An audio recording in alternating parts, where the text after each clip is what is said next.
The dark truck.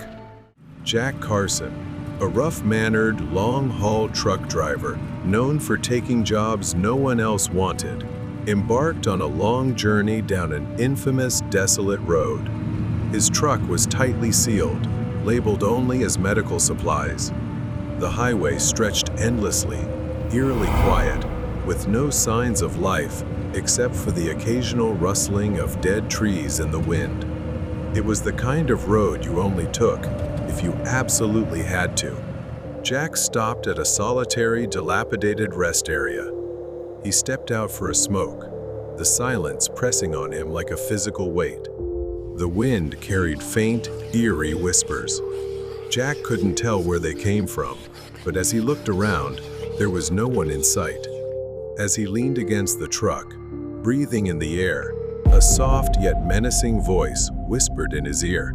"You will die, as I did."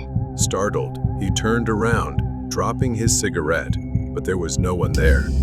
Just a strange mist swirling outside the window. Shaken, Jack climbed back into the truck and slammed the door shut. He had never experienced anything that felt so real. As soon as he started the engine, the radio turned on with an old, haunting tune. He brushed it off, thinking it was a malfunction. His hands trembled as he turned the knob to silence it, but the static continued, almost as if mocking him. Driving down the dark stretch of road, those words kept echoing in his mind. "You will die, as I did." Growing louder with each passing moment. Driving deeper into the night, Jack noticed movement on the roadside. He squinted, unsure of what he was seeing, thinking it might be an animal. But as he got closer, the shapes formed into human figures, standing on the roadside, half hidden in the mist. Some waved cheerfully, but upon closer inspection, their smiles were twisted and maniacal, exuding malicious hatred. Others simply stared, their hollow eyes devoid of life. One figure pressed itself against the windshield, grinning mischievously.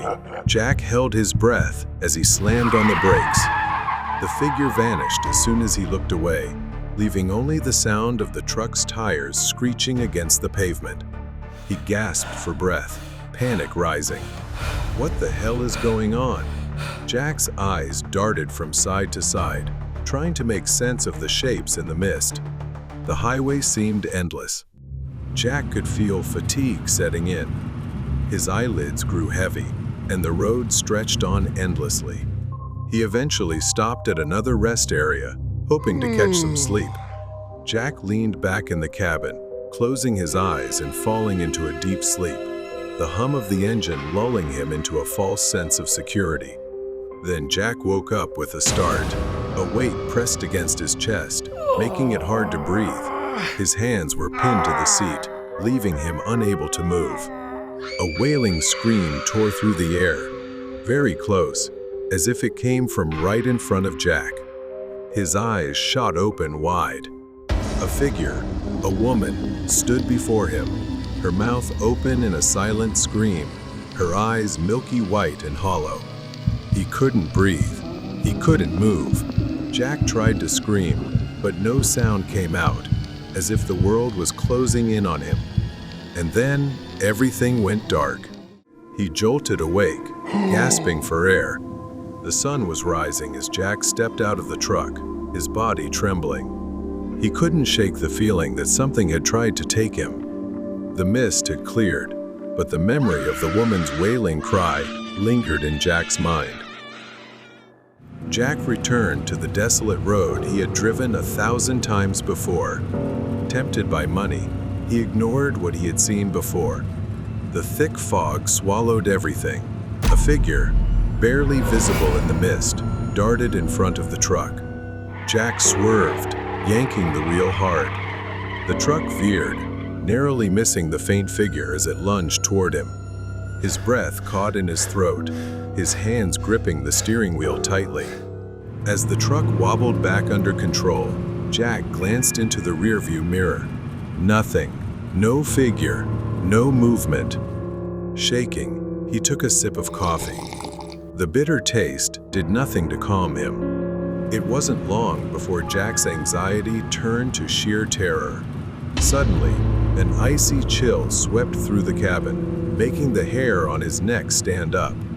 He felt someone sitting beside him. He glanced at the passenger seat.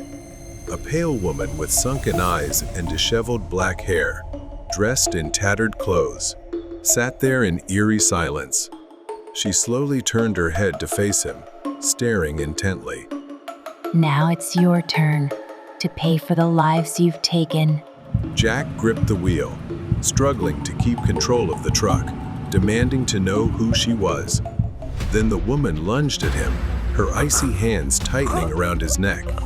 Jack screamed, but it was choked off. Disoriented, Jack instinctively hit the gas as he struggled to break free from the crushing grip. The truck swerved, its tires screeching on the wet road. Jack's vision blurred, his mind spinning as if he were sinking into darkness. He gripped the wheel with one hand, the other flailing in the air.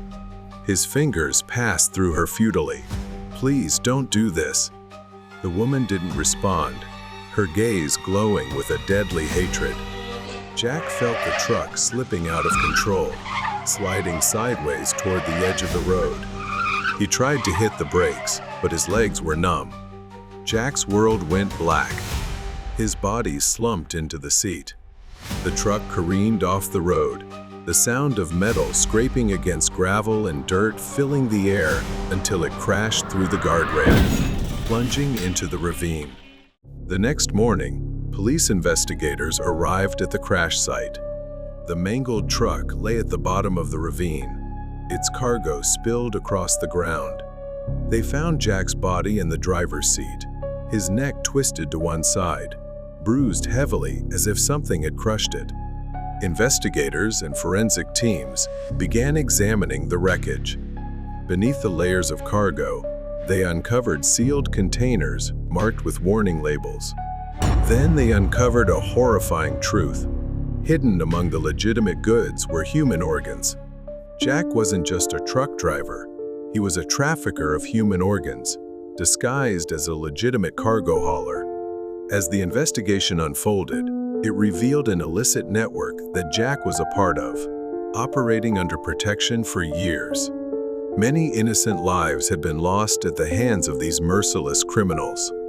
The ghost of the woman stood at a distance, her purpose fulfilled. For Jack, it was too late. He had no chance to turn back. He had faced the consequences of his actions. The ghosts in the fog. Tonight, like every other night, I drove my truck down a desolate rural road, taking a sip of coffee to stay awake. The road stretched ahead, cloaked in a thick fog that clung to my headlights. The stillness was eerie.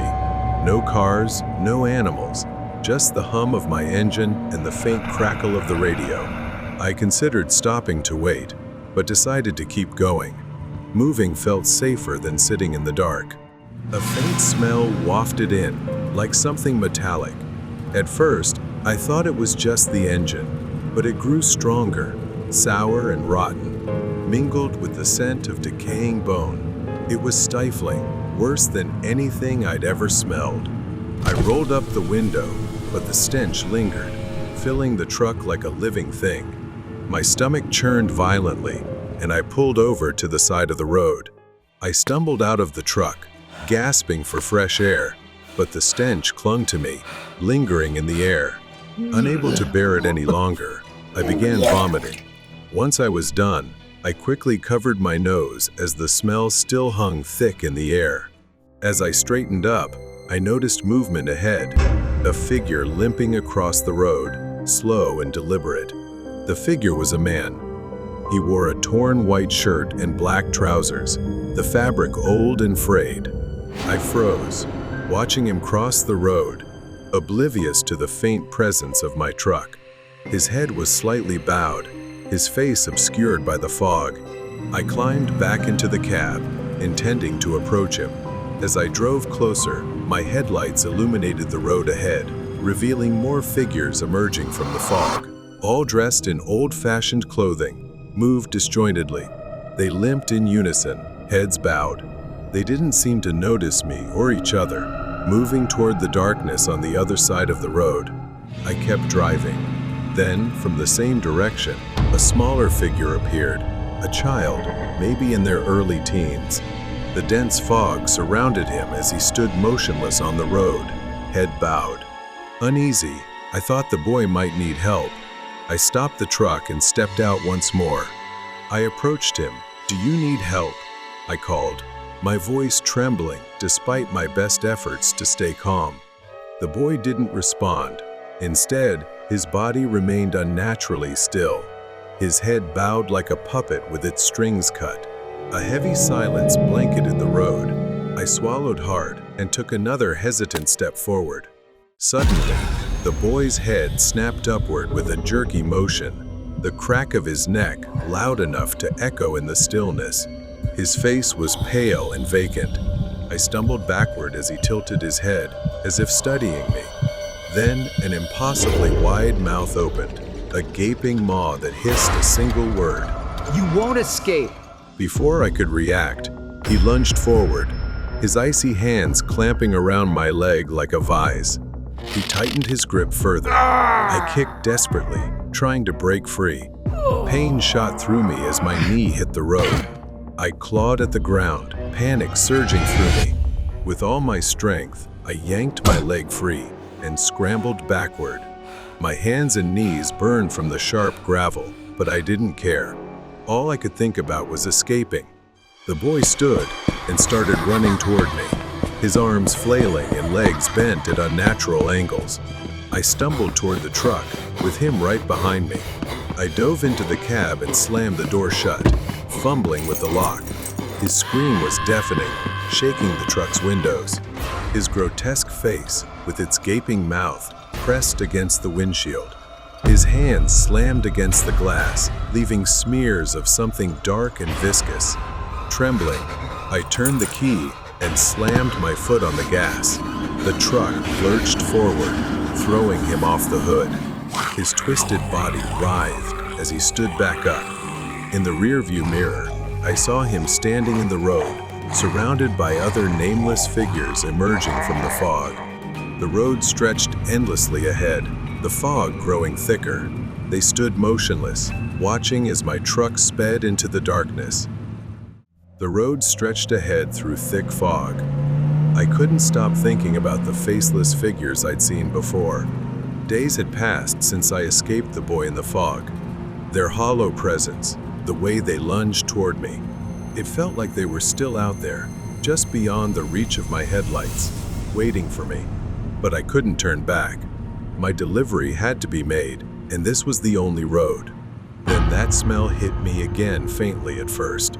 Metallic, but quickly turning into a stench, sharp and rancid, like rotting meat. My stomach twisted as I tried to breathe through my mouth, but it was no use. Ahead, my dim headlights illuminated an old sign by the roadside. It swayed lightly in the wind, its paint cracked and faded. Danger, though at the time, I had no idea of its significance. My headlights flickered briefly, catching the silhouette of a figure in the distance. I slowed the truck, squinting to see the figure more clearly. It was a man, limping across the road, his form distorted by the fog. I hesitated, unsure whether to stop. Then another figure appeared, and another. All of them moved in the same direction, heads bowed, their movements unnervingly stiff. I continued driving slowly, keeping my distance. The figures kept crossing, oblivious to my truck, disappearing into the fog on the other side. I gripped the wheel tighter. "Just people," I muttered, trying to calm myself. "Just people." Then my tires hit something wet and slippery, causing the truck to swerve. I slammed on the brakes, and then I saw it. A black, wet streak stretched across the asphalt. I stepped out of the truck, the freezing air biting at my skin. The stench hit me, a wave of nausea roiling my stomach. Ahead, the trail led to the carcass of an animal, its body decayed and rotting.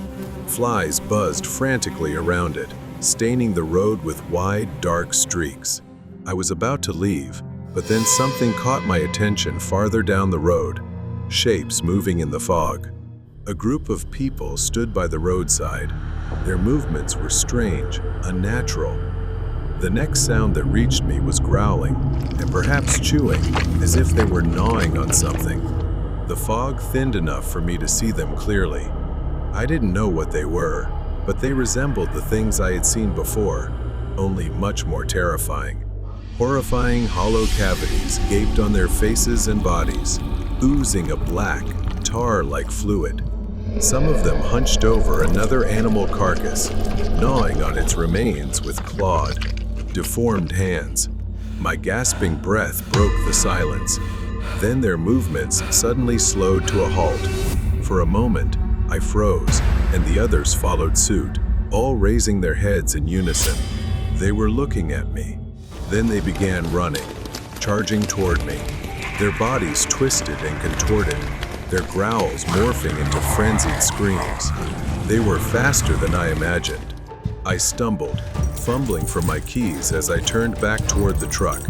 The keys slipped from my hand and fell. I was only a few steps from the truck when something grabbed my leg. I fell hard, hitting the ground. One of them had grabbed my leg. My foot was slick with its slimy grip. In a moment of desperate panic, I twisted and kicked with all my strength to break free. I staggered to my feet and bolted for the truck. I slammed on the gas, speeding away from those grotesque creatures. I didn't stop. My hands ached. The road stretched ahead, silent. In the rearview mirror, all that remained was an empty highway. I swore I would never take that road again. I silently thanked whatever force had kept me alive. Escape from the terrifying truck. On a Sunday afternoon, Mac and I decided to go hiking in some hills, just an hour's drive from the city. The hill we chose today had a fairly simple trail, not too steep, and when we reached the top, everything felt peaceful, just like any other time we had gone hiking.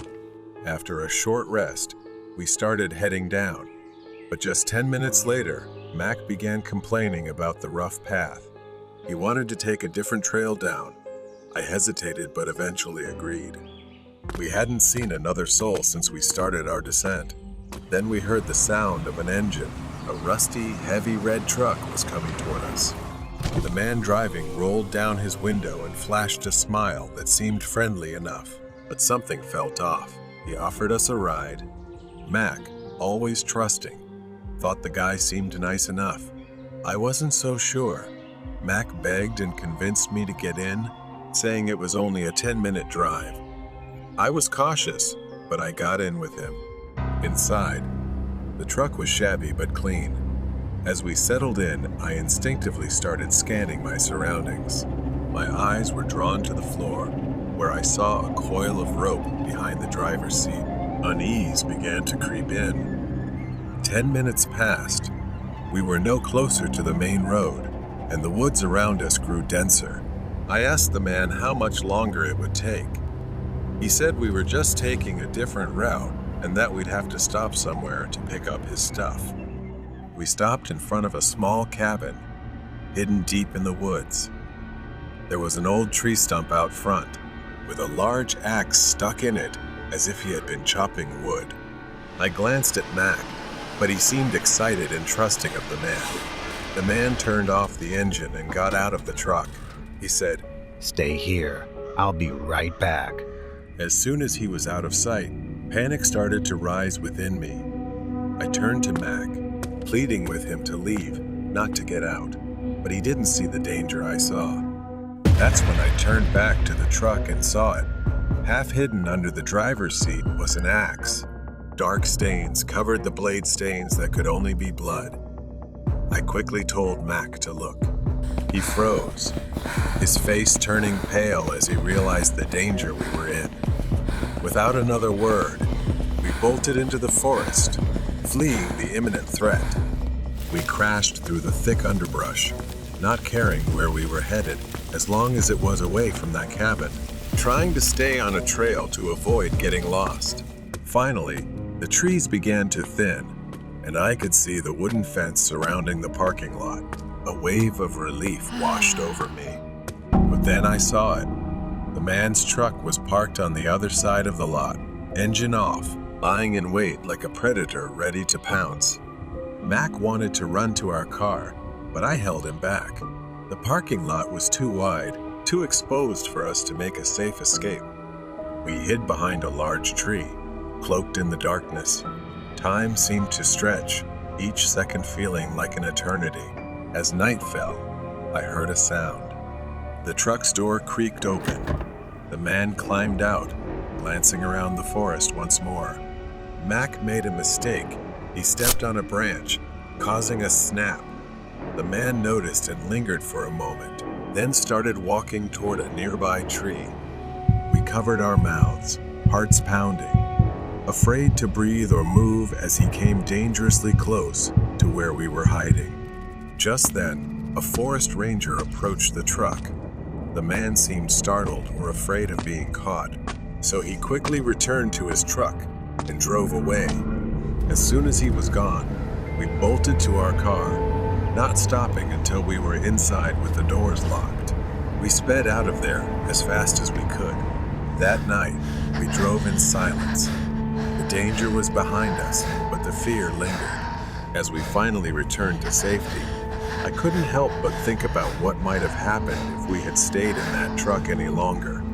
When we got back, we reported the incident to the forest rangers so they could investigate and warn other hikers to be more cautious.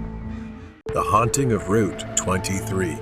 I've been doing this job for over 20 years, driving on long, desolate highways at all hours. As a truck driver, I've gotten used to isolation, to the silence of the road. As a truck driver, I've also had to get used to sometimes sleeping in dangerous places. I was driving along Route 23, a road known for its long, deserted stretches. It's a 30-mile stretch of highway surrounded by endless rows of trees and dark tunnels. I had been driving for 3 hours, and I usually stop for a break after 4. I didn't particularly like this road, but I had no other choice. I spotted a small parking lot up ahead, a flat patch of land nestled between the trees. It was just big enough for my truck. I turned in and parked there. The dense trees surrounded me with a sense of desolation and silence. I stepped outside to brush my teeth. While brushing, I heard the sound of an engine echoing in the distance. A car was approaching, but instead of passing by, it slowly crept closer. Its windows were dark, and I could feel the hairs on the back of my neck stand up. Something wasn't right. I hurried back to the safety of my truck, slamming the door shut. I wrapped the seatbelt around the handle, an old trucker's trick, to make it harder for anyone to open the door from the outside. I had done this many times before in dangerous places, but tonight, it felt necessary. I pulled the curtain shut and lay down on the bed in the back of the truck, covering myself with the blanket. But the fatigue from the long drive soon took over, and within minutes, I was fast asleep. It felt like I had just closed my eyes when a noise woke me up. It was footsteps, soft and slow, circling the truck. Then they stopped right outside the driver's door. Then came a loud, violent knock on the door. I jolted up, almost falling out of bed. The knocking on the door grew more frantic, more aggressive. My hands fumbled as I tried to shove my shoes on. I shouted, "Who's out there?" But there was no answer, just the banging getting louder. I rushed to the driver's seat, my hands shaking as I shoved the key into the ignition. The truck roared to life. I pulled the curtain aside, ready to drive off. And that's when I saw him. A man, dressed all in black, stood just inches from the truck. He held a large knife in one hand and a hammer in the other. We locked eyes, and he twisted his face into a grotesque, maniacal grin. He seemed unhinged. Then he lifted the knife in front of me, as if taunting and provoking me. My truck suddenly stalled. I hit the horn, warning him I would charge if he didn't back off. But instead of retreating, the man started walking toward me. He quickened his pace. Then he started sprinting toward me, yelling as he ran. The knife and hammer swung wildly in his hands as he charged at the truck. I realized my window was still cracked open. I reached to close it, but before I could, his face was pressed against the glass. His wild eyes stared into mine. He grinned, nodding toward the window. With a sudden swing, the hammer smashed against the driver's side window. The glass shook but held. My hands trembled as I tried to restart the engine. Another swing. This time, the glass shattered. A third swing. Cracks spiderwebbed across the window. It was about to give completely. My life hung by a thread. The engine roared to life, and I slammed my foot on the gas just as the window opened. The man screamed as the truck lunged forward, throwing him off balance.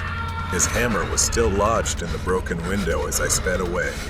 In the rearview mirror, I saw him stand up. He stood in the middle of the road, watching as I drove away. His silhouette was clearly visible in the mirror. I haven't driven like that since. That night taught me to always be prepared, to plan my route down to the smallest detail. Now, I sleep in safer places, far from empty parking lots. The crazy man blocked the truck. It was a torrential, rainy day. After finishing a long, exhausting day at work, I drove my old, large truck back home. The windshield wipers battled against the pouring rain, moving in a steady, hypnotic rhythm. The radio crackled faintly, almost drowned out by the sound of rain pounding on the truck's metal body. The road ahead was nearly deserted, a winding path through a remote forest. Tall, ominous trees loomed on both sides, their branches reaching out like twisted, skeletal hands. My hands gripped the steering wheel tightly, my knuckles white from the cold. My eyes were focused on the road, but my gaze was weary, longing to be home soon. As I rounded a bend in the road, my headlights caught a figure standing in the middle of the road. Finding it strange, I drove a short distance further and then pulled over to the side of the road to rest for a moment.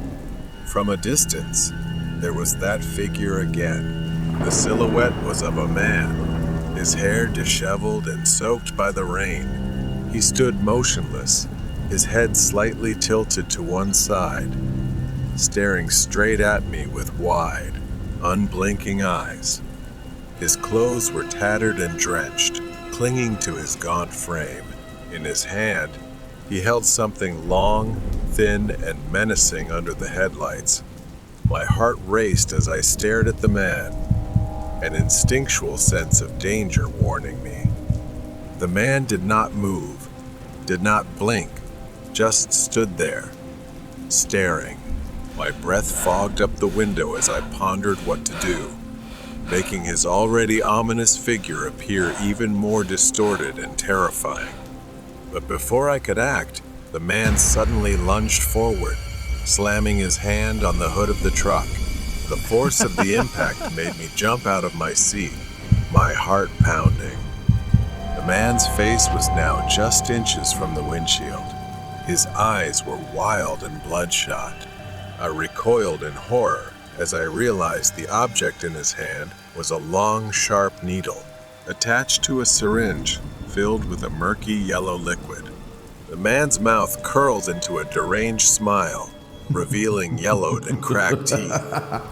He lifted the needle, tapping it lightly with his finger as if preparing to use it. He fumbled with the door lock, as if deliberately trying to frighten me. The rain outside seemed to grow louder, darkening the scene with a rising sense of dread. The man moved with terrifying speed. He lunged at the side door, yanking it open with astonishing strength. I could barely think, and there was no time to react before the man lunged at me. The syringe was raised, aimed straight at my neck. I struggled, adrenaline surging through my veins as I tried to push the man away. but his grip was like iron, his strength fueled by madness. My mind was a whirlwind of fear and confusion. Who was this man? What did he want? Why was he doing this? The questions swirled in my head, but there were no answers, only a desperate need to survive. The man giggled, a high-pitched, maniacal sound. The needle inched closer. I twisted and turned, trying to evade it, but the man was relentless. In one final desperate move, I surged with a burst of life. I managed to grab the man's wrist. We wrestled, fighting for control. The man's eyes were wide and wild. His foul breath hit my face in a horrific gust. With gritted teeth, I mustered all my remaining strength and shoved the man back with a powerful force, sending him tumbling backward. The syringe fell to the ground, the needle shattering upon impact, the liquid inside spilling out and mixing with the rain. I slammed the door shut and locked it, breathing heavily, tense with fear. I watched as the man staggered to his feet. He let out a frustrated scream, his voice echoing through the empty forest. I didn't wait to see what he would do next. I quickly shifted the truck into gear and hit the gas, the truck speeding away from the deranged man. Exhausted and shaken from the struggle, I drove in silence, quickly contacting the police about the incident and heading straight to the hospital.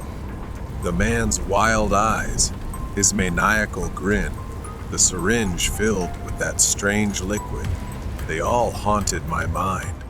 After the police investigated, they finally apprehended him and placed him in custody for psychiatric treatment. It turned out he wasn't just targeting me. He was after others as well, all as part of the twisted pleasure of a deranged mind. The truck driver's scary encounter. The night was quiet, and I was out making overnight deliveries. Miles of open road stretched before me. I glanced at the clock. It was around 2:00 a.m. I decided to stop at a truck stop to refuel and use the restroom, knowing I wouldn't have another chance for quite a while. The truck stop was deserted, except for a few empty trailers parked nearby. I filled up my tank, breathed in the fresh night air, and then headed to the restroom. The stillness was unsettling, a strange quiet that made me feel restless. With a full tank, I climbed back into the truck, heading toward a stretch of road that would take me through dense woods. It was a long, desolate road, flanked by trees on either side, with no towns, no lights, just the road and the dark forest. An hour later, I was deep in the woods, half awake and half asleep, when something caught my attention ahead. At first, I thought I was seeing things, but as I got closer, I realized there was a figure standing at the roadside. The figure was motionless, just standing there, neither waving nor calling for help. They simply watched me pass by, their face a lifeless, emotionless mask. The figure faded into the darkness behind me as I continued driving, but I couldn't shake the image from my mind. About a mile later, I spotted another figure. This time, it was a woman. She stood at the roadside, wearing ripped jeans and a red sweatshirt. As I approached, our eyes met, and a wave of fear washed over me. She didn't move, didn't gesture. She simply stared, her gaze cold and unblinking. I glanced in the rearview mirror, catching a final glimpse of her as she turned her head to watch my truck go by. Her eyes locked onto mine through the glass. I gripped the steering wheel tighter, trying to shake off the fear and keep going. I turned my attention back to the road, and my heart nearly stopped. Lying in the middle of the road was a body, sprawled out, arms and legs wide. I slammed on the brakes, the weight of the truck lurching forward as I came to a sudden stop. My mind raced as I stared at the figure lying in the road, I couldn't tell if they were dead or alive, but they were completely motionless. There were no signs of an accident, no debris, no skid marks, just this body, as if they had simply lain down in the middle of the road. I felt the need to go outside to check on them. The forest loomed on both sides, dense and dark, and I couldn't shake the feeling that I was being watched, that there were eyes lurking in the shadows, just beyond the reach of the headlights. I slowly maneuvered the truck around the body lying in the road, my heart pounding, my mind swirling with doubt. Maybe I should stop and check, just to make sure they were okay. I parked the truck a short distance away, and reluctantly, I stepped outside, but there was something about the way they were lying. I was almost there when a horrifying realization struck me. The body was no longer lying on the ground. It was standing upright, staring directly at me with empty, soulless eyes. That figure took a step forward, his movements jerky. Perhaps that was when I realized I had been lured into a trap. I turned to run back to the truck, but the figure lunged forward, moving quickly, intent on hunting me. I had no choice but to flee into the woods. Then I stumbled and fell hard to the ground. A sharp pain shot through my ankle as I tried to get up, but that figure had come closer, a malicious look on their face. I grabbed a fairly large broken branch and held it out in front of me as he slowly approached with a sinister smile. I fought back with everything I had, but he was very strong, moved quickly, and was brutal. When he kicked me in the hip, I staggered backward. I thought everything was over, but a loud explosion echoed through the trees. I followed his gaze and saw a hunter standing nearby, his rifle aimed directly at my attacker. Under the dim moonlight, the hunter's tough and determined face pulled the trigger. The attacker staggered back, clutching his shoulder, dazed for a moment. The attacker staggered, trying to flee, but he was no match for the hunter. The hunter quickly seized him, easily subduing him. He started pulling out his phone and calling the police. I fell to the ground, relief and exhaustion washing over me at the same time. Soon, the flashing lights of police cars cut through the darkness, illuminating the forest. Officers approached, weapons drawn, securing the area as they took my statement. A few days later, I learned the police's conclusion. They called me into the station for a statement and some information. I found out that the man I had encountered, the one lying in the road, was not a stranger to the area. They identified him as a notorious criminal, wanted for a series of highway robberies targeting truck drivers. He and his accomplices planned and staged fake accidents to lure drivers out of their vehicles. They would lie in wait in the woods, ready to ambush anyone who fell into their trap. The strange encounters I had with the figures by the roadside were all part of their twisted game, a psychological tactic to unsettle and confuse victims before the final act. Thanks to the intervention of the hunter and the swift response of the police, they tracked down the criminals and apprehended him. With him now facing serious charges, I knew he wouldn't be lurking in the shadows, preying on unsuspecting people any longer. Trucker's secret mission. Another long and quiet night on the highway. The road stretched endlessly before me, illuminated only by the headlights of my truck. I had been driving this road for years, working undercover as a long-haul truck driver.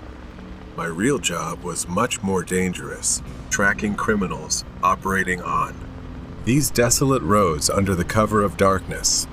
I am an undercover cop. My truck is my weapon, my disguise, and my hideout. Tonight was supposed to be like any other night, but I had a feeling, something gnawing at the back of my mind, telling me that tonight would be different, so I needed to be extra cautious. The road was deserted. The only sounds were my engine and the occasional rustle of wind over the barren landscape.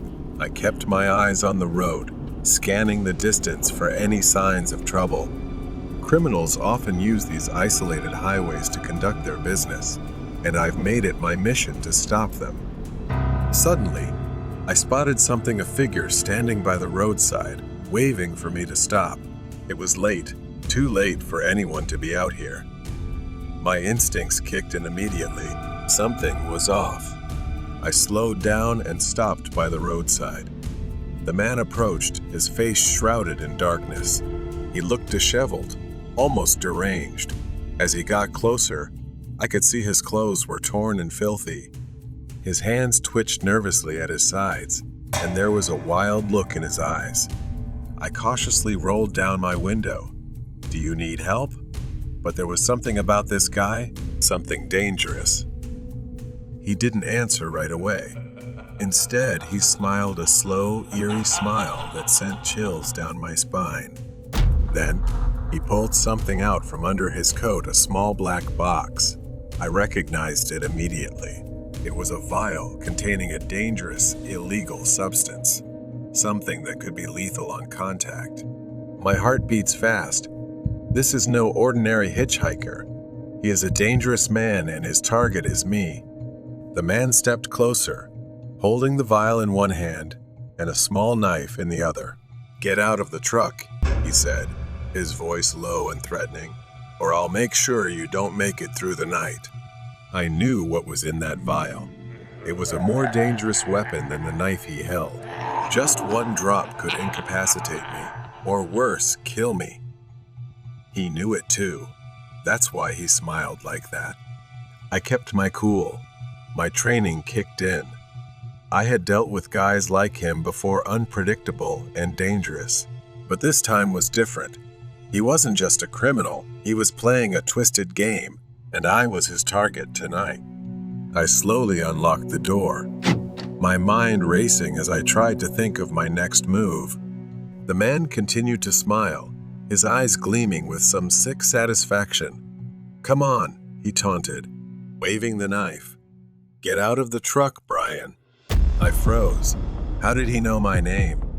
I had never met this guy in my life, yet he knew who I was. He stepped closer, holding up the vial. "You think you're so smart, don't you? Driving around here pretending to be a hero, catching guys like me. I've been watching you for a long time." The truth hit me like a punch. This wasn't random. He had planned this, but maybe he didn't know I was really a cop. I climbed out of the truck, raising my hands to show compliance.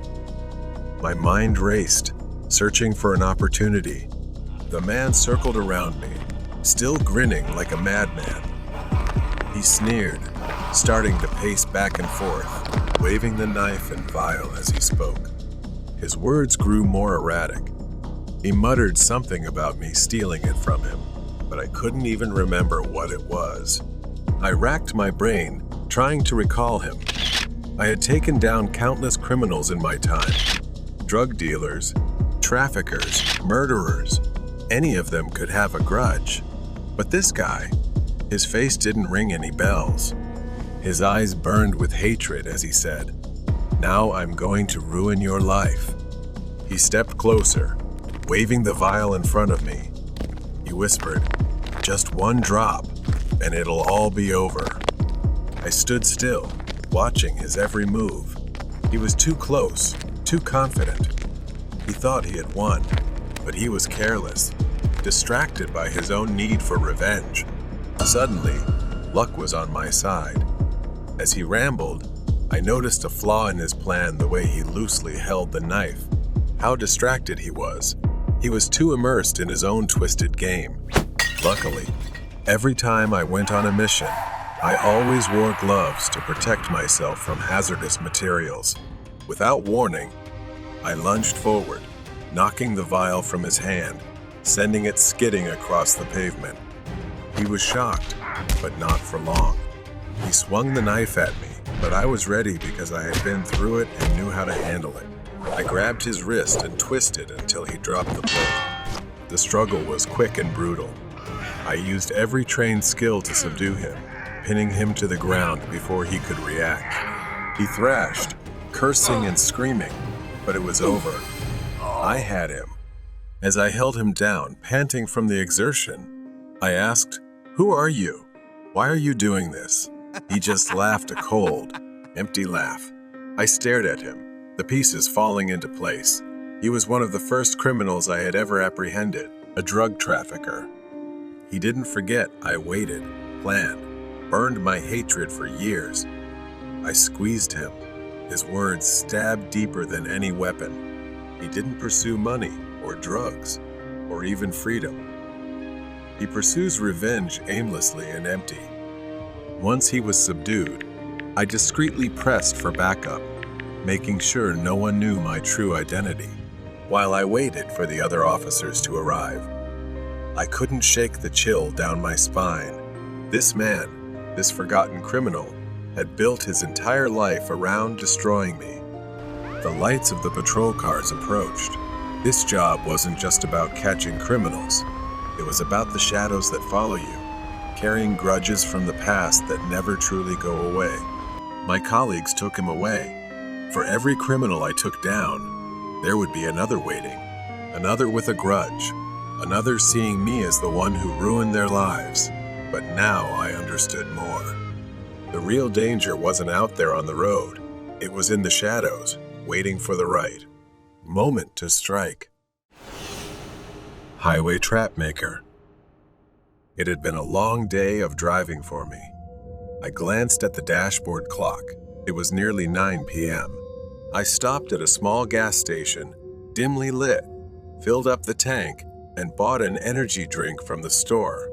The cool night air brushed against my face as I stretched before climbing back into the truck. With a 3-hour drive ahead, I settled into the seat, ready for the journey. The open road stretched out before me, desolate, bathed in the soft glow of the headlights.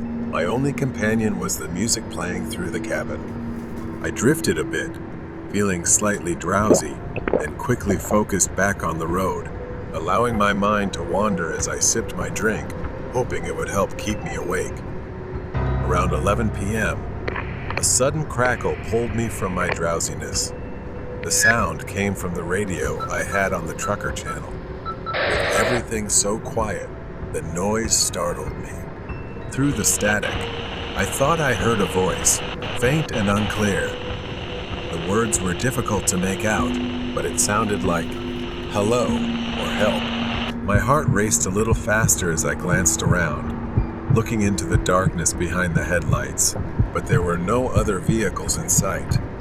I grabbed the radio and pressed the button, my voice trembling as I asked, "Is anyone out there? Do you need help?" I waited, listening to the static fill the silence, but there was no response.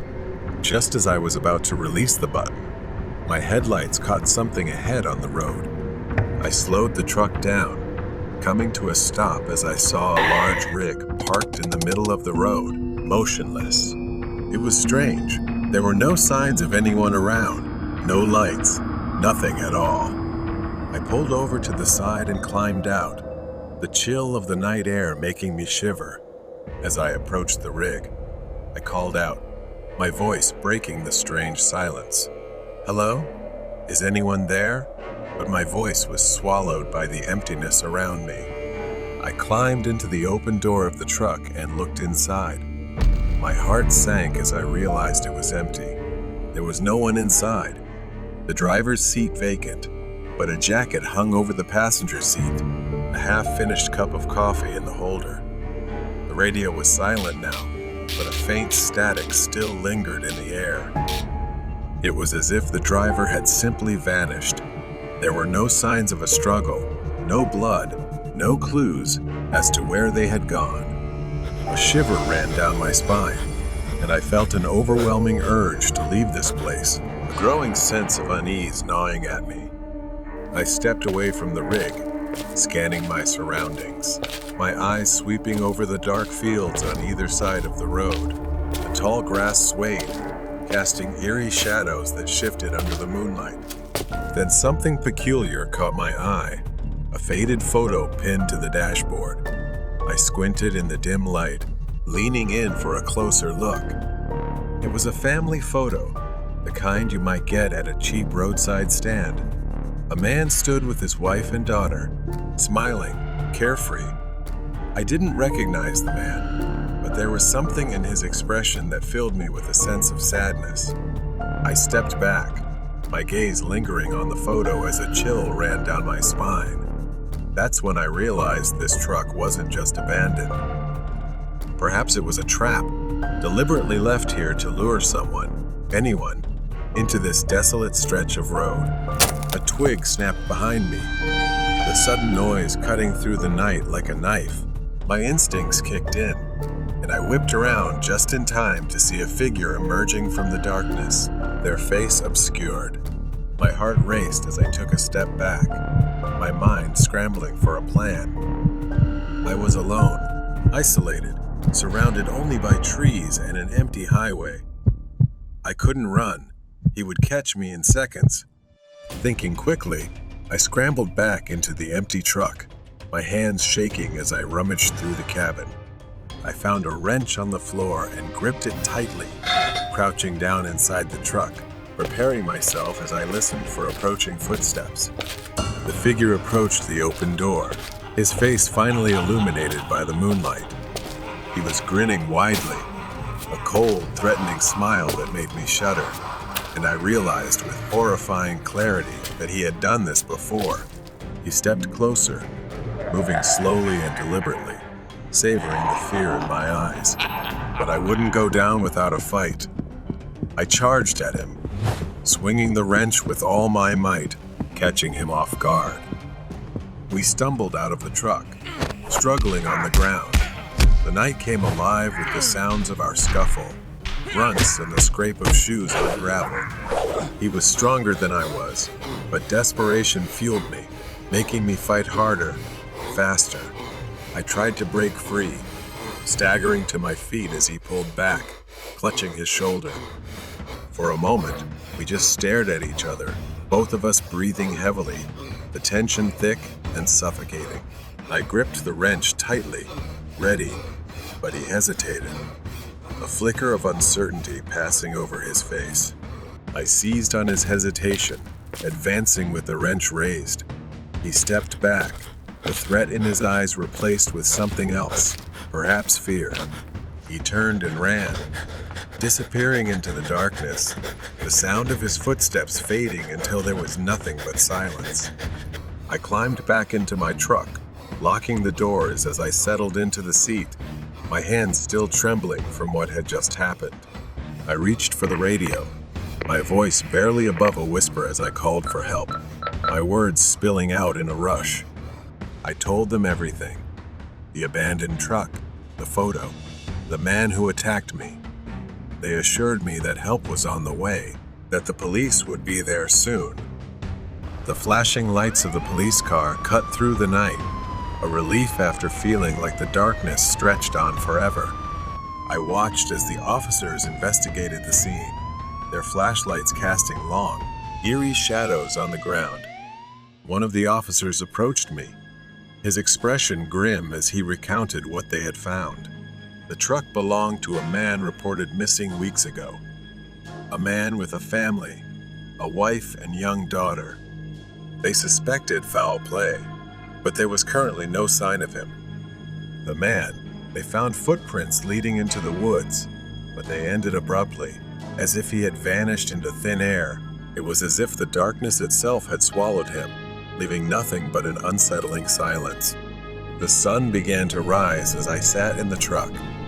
The police had temporarily concluded their investigation, saying they would keep me updated, that they would do everything they could to find the missing man and bring the attacker to justice. I took a deep breath, gripping the steering wheel tightly. I didn't know what awaited me ahead, but I knew one thing: I had survived that night and escaped the trap he had set. A few days later, I was called to the police station to discuss the investigation. A policeman sat across from me, his eyes serious as he flipped through a thick stack of papers. He explains that they have identified both the attacker and the missing man, piecing together the details of a dark plot. The attacker, a vagrant with a violent history, was responsible for a series of disappearances along this stretch of highway. He preyed on both truckers and tourists, luring them in with abandoned cars, like the one I found, using them as bait to satisfy his twisted sense of control. The man in the photo is one of his victims. But this time, the attacker did not escape. After he ran away from me that night, he made a mistake, leaving behind clues that led the police to him. They find him hiding in an old, dilapidated farmhouse on the outskirts of town, the walls covered with memorabilia stolen from his victims. The officer who showed me the photo from the abandoned truck, now sealed in a plastic evidence bag, told me they would notify the victim's family. I stared at the photo, feeling a mixture of relief and bitterness, knowing that this monster would no longer haunt the highway, no longer tear apart the lives of innocent people. The truck driver's scary encounter. The night was quiet, and I was out making overnight deliveries. Miles of open road stretched before me. I glanced at the clock. It was around 2:00 a.m. I decided to stop at a truck stop to refuel and use the restroom, knowing I wouldn't have another chance for quite a while. The truck stop was deserted, except for a few empty trailers parked nearby. I filled up my tank, breathed in the fresh night air, and then headed to the restroom. The stillness was unsettling, a strange quiet that made me feel restless. With a full tank, I climbed back into the truck, heading toward a stretch of road that would take me through dense woods. It was a long, desolate road, flanked by trees on either side, with no towns, no lights, just the road and the dark forest. An hour later, I was deep in the woods, half awake and half asleep, when something caught my attention ahead. At first, I thought I was seeing things, but as I got closer, I realized there was a figure standing at the roadside. The figure was motionless, just standing there, neither waving nor calling for help. They simply watched me pass by, their face a lifeless, emotionless mask. The figure faded into the darkness behind me as I continued driving, but I couldn't shake the image from my mind. About a mile later, I spotted another figure. This time, it was a woman. She stood at the roadside, wearing ripped jeans and a red sweatshirt. As I approached, our eyes met, and a wave of fear washed over me. She didn't move, didn't gesture. She simply stared, her gaze cold and unblinking. I glanced in the rear-view mirror, catching a final glimpse of her as she turned her head to watch my truck go by. Her eyes locked onto mine through the glass. I gripped the steering wheel tighter, trying to shake off the fear and keep going. I turned my attention back to the road, and my heart nearly stopped. Lying in the middle of the road was a body, sprawled out, arms and legs wide. I slammed on the brakes, the weight of the truck lurching forward as I came to a sudden stop. My mind raced as I stared at the figure lying in the road. I couldn't tell if they were dead or alive, but they were completely motionless. There were no signs of an accident, no debris, no skid marks, just this body, as if they had simply lain down in the middle of the road. A part of me felt compelled to get out, to check on them, but another part screamed that something was very wrong. The forest loomed on both sides, thick and dark, and I couldn't shake the feeling that I was being watched, that there were eyes lurking in the shadows just out of the reach of my headlights. I slowly maneuvered the truck around the body lying in the road, my heart pounding, my mind swirling with doubt. Maybe I should stop and check, just to make sure they were okay. A terrible sense of fear writhed in me, but there was something about the stillness, the way they lay there, that felt wrong. I stopped the truck at a short distance, reluctantly stepping outside, my eyes scanning the dark woods on either side. As I moved closer, each step was heavy and hesitant, my gaze still fixed on that figure. I was almost there when a horrifying realization struck me. The body was no longer lying on the ground. It was standing upright, staring directly at me with empty, soulless eyes. My heart skipped a beat, and a wave of panic surged within me. He turned around. The figure took a step forward, his movements jerky. Perhaps that was when I realized I had walked into a trap. I turned to run back to the truck, but the figure lunged forward, moving quickly, intent on hunting me. I had no choice but to flee into the woods. The tree shadows closed in around me, and I could hear heavy footsteps, relentless and close behind me. I weaved through the underbrush, ducking to avoid low branches, panting as I struggled to keep moving. The forest was dark, and I easily lost my bearings. Suddenly, I tripped and hit the ground hard. Pain shot through my ankle as I tried to get up, but the figure was closing in, his face twisted with malice. I grabbed a fairly large broken branch, holding it out in front of me as he slowly advanced with a sinister grin. We clashed in the darkness lit only by moonlight, the forest echoing with the sounds of our struggle. I fought back with everything I had, but he was strong, moving quickly and violently. I felt the force of his punches, and when he kicked at my hip, I stumbled back, gasping for breath. Just when I thought it was all over, a loud bang echoed through the trees. The man froze, glancing over his shoulder, his expression shifting to one of panic. I followed his gaze and saw a hunter standing nearby, his rifle aimed directly at my attacker. Under the dim moonlight, the hunter's face was hard and resolute. He pulled the trigger, and my attacker stumbled back, clutching his shoulder, momentarily dazed.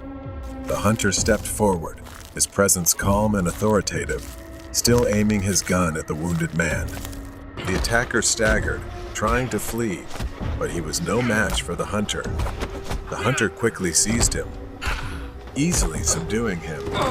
He pulled out his phone and called the police. I thanked him, feeling lucky to have someone to help me. I collapsed to the ground, relief and exhaustion washing over me all at once. Soon, the flashing lights of police cars cut through the darkness, illuminating the forest. Officers approached, weapons drawn, securing the area as they took my statement. As the sun began to rise, I felt safety return. I let out a trembling breath, relaxing my grip on the wheel. I had survived the night, but I knew what I had seen was not just my imagination. I couldn't shake the feeling that it had been a setup, a trap designed to lure me out of my truck and into the darkness.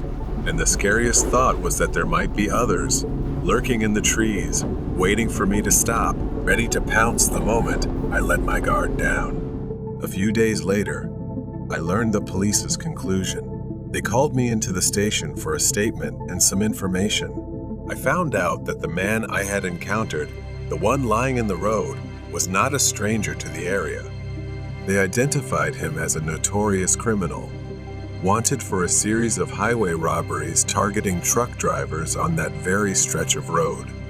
The officer explained that he and his accomplices had perfected their scheme, staging fake accidents to lure drivers out of their vehicles.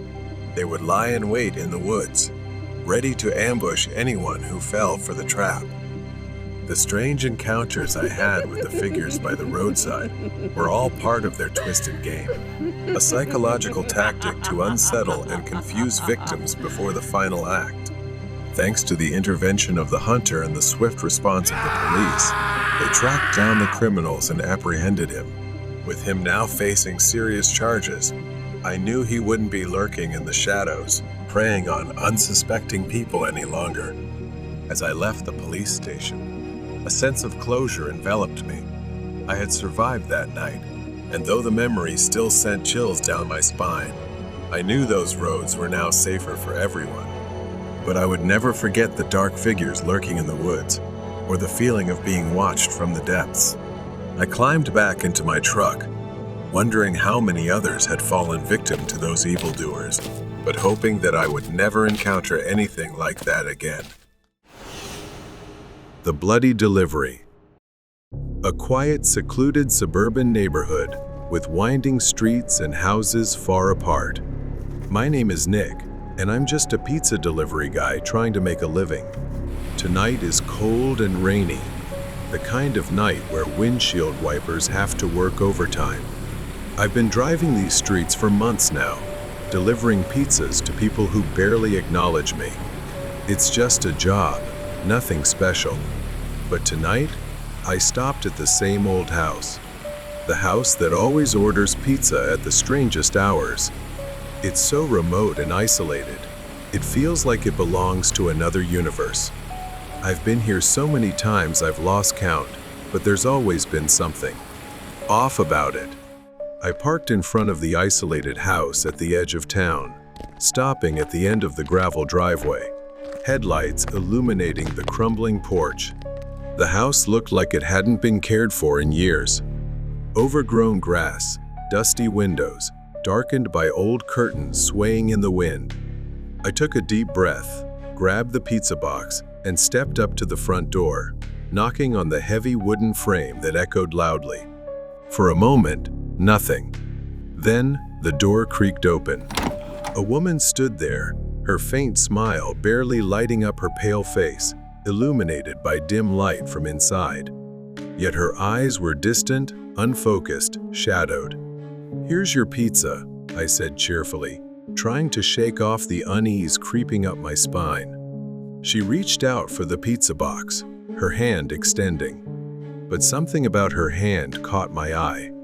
As I handed it to her, I noticed bruises, dark, swollen marks on her pale skin, as if they'd been there for days. I froze for a second, standing there, unsure if I should say something, but decided against it. I quickly withdrew my hand and forced a smile. "Thanks," she mumbled, almost robotic, before pulling the pizza box inside and shutting the door. I got back in my car and sat for a moment, thinking. The rain kept pouring, and the world outside felt heavy. I couldn't shake the image of her trembling hand as she took the pizza box from me. But I drove away, trying to push it out of my mind.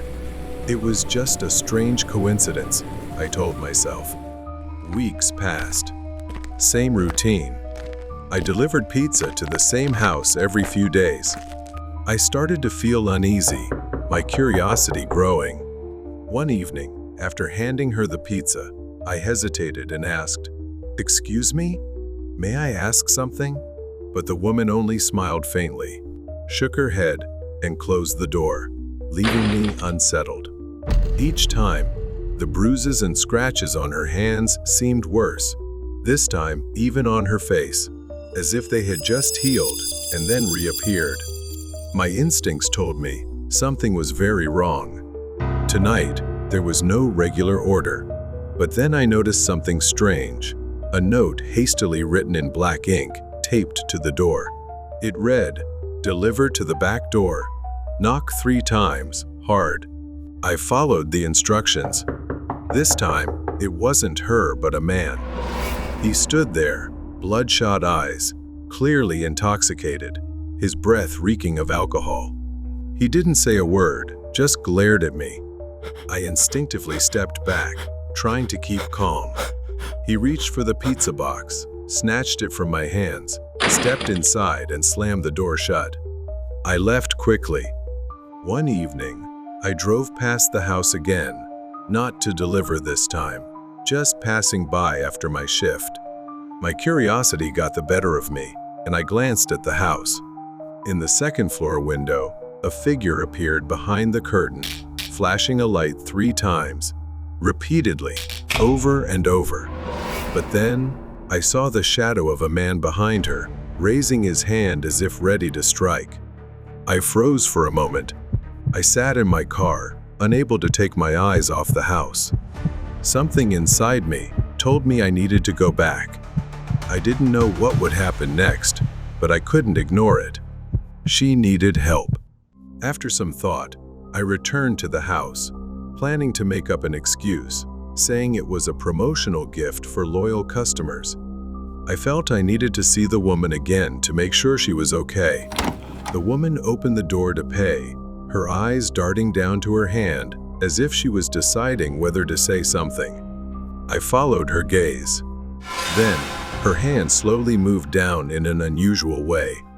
She folded her thumb into her palm, then folded all her fingers down. At first, I didn't understand, but then I remembered learning about warning signals. It was the SOS hand signal for help. Before I could react or ask her what was happening, the man appeared behind her and shoved her back. He was still drunk, stumbling toward me with a dark, menacing expression. This time, his face had a fresh scratch, and his clothes were smeared with something unidentifiable, speckled with tiny dark spots. The man looked disoriented, his bloodshot eyes moving sluggishly. He mumbled something incoherent and slammed the door shut. At that moment, I froze in hesitation, unsure if this was my responsibility and whether I was putting myself in danger. Just as I was about to leave, the woman screamed from inside the house. "Help! Please!" Her voice was filled with fear. I dropped the pizza box, instincts kicking in, and rushed through the door without hesitation, quickly moving into the house. I knew a bit about self-defense. I had trained in martial arts for situations like this. As I stepped inside, a scene of chaos unfolded. It was horrifying. She was pinned to the floor, struggling under the man's weight, her face wet with tears, and her hands partially bound. Before I could move, the man charged at me in a fit of rage. But I anticipated the attack, ducked low, and countered with a strong strike to his side, sending him crashing to the floor in pain. Seizing the moment, I pinned him to the floor and used the rope he was tying the woman with to restrain him temporarily, long enough to keep him away from her. He was arrested shortly after, and the truth behind that house came to light. Her name was Angela. The man was her ex-husband. The two had gone through a court-ordered divorce. After she refused to reconcile with him, he kidnapped and tortured her, planning to force her into submission. His recent behavior was the result of a psychotic episode. His obsession turned deadly when she tried to escape. After the incident, I decided to quit my job, unwilling to continue such a dangerous line of work. Angela is now living a happy life with her daughter and her new husband. The price of the silent one. I glanced at the clock. It was past midnight. I thought it was time to head home. I left the lab late one evening after a long day of experiments. The night was dark, the streets deserted, and the cold air biting at anyone daring to venture out. The road was empty, and the only sound was the distant howl of the wind. As I drove, I suddenly noticed something moving by the roadside. A figure, a girl, walking alone in the desolation. She seemed disoriented, wearing a red coat, her head bowed, and her posture rigid, standing out under the dim light. Something about her felt off, so I slowed my car and came to a stop. I asked her if she was okay. "Do you need a ride?" The girl didn't reply. She kept walking, her steps slow, as if she didn't even notice my presence. Finally, the girl stopped, and she slowly turned around. She had a beautiful face, but her skin was deathly pale, with an expression of anguish, as if she had forgotten how to smile forever. She asked for a ride and said she was on her way home. I politely hesitated at first, but then I agreed to give her a ride. I drove along the dark road as the girl sat silently in the back, staring out of the window. As I drove through the town, approaching an old cemetery, the girl's behavior suddenly shifted. She began to grow increasingly agitated. Suddenly, she started clawing at the car window with her nails, screaming hysterically as if she were desperate to escape. She shouted, "Let me out! Let me out!" Panicked and unsure what was happening, I scrambled to unlock the door. She flung the car door open and bolted towards the cemetery. Her speed was unnatural, almost too fast, disappearing into the night. I got out of the car, calling after her, but she was gone, leaving me standing alone in the eerie silence of the darkness. Confused, I drove away, chalking the incident up as nothing more than a strange encounter. A few nights later, I drove home along the same route, but every night, something strange and puzzling happened. I encountered her again, asking for a ride.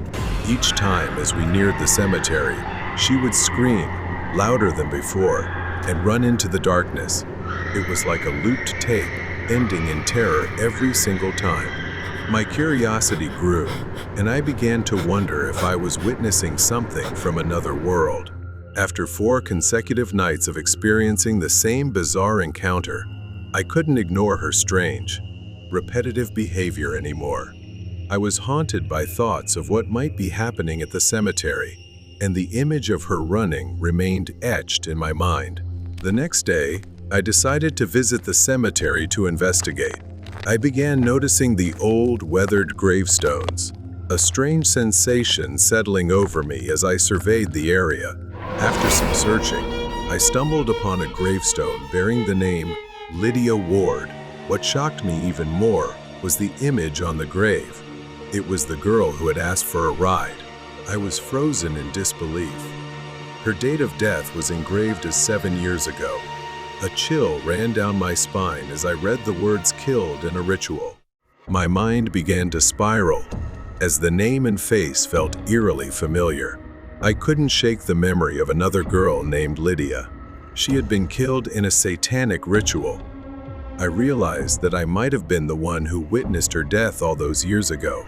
When I was a student, I had taken part in a challenge to prove that demons weren't real and thought I was the only one at the cemetery. But suddenly, I was startled by the sound of a girl screaming.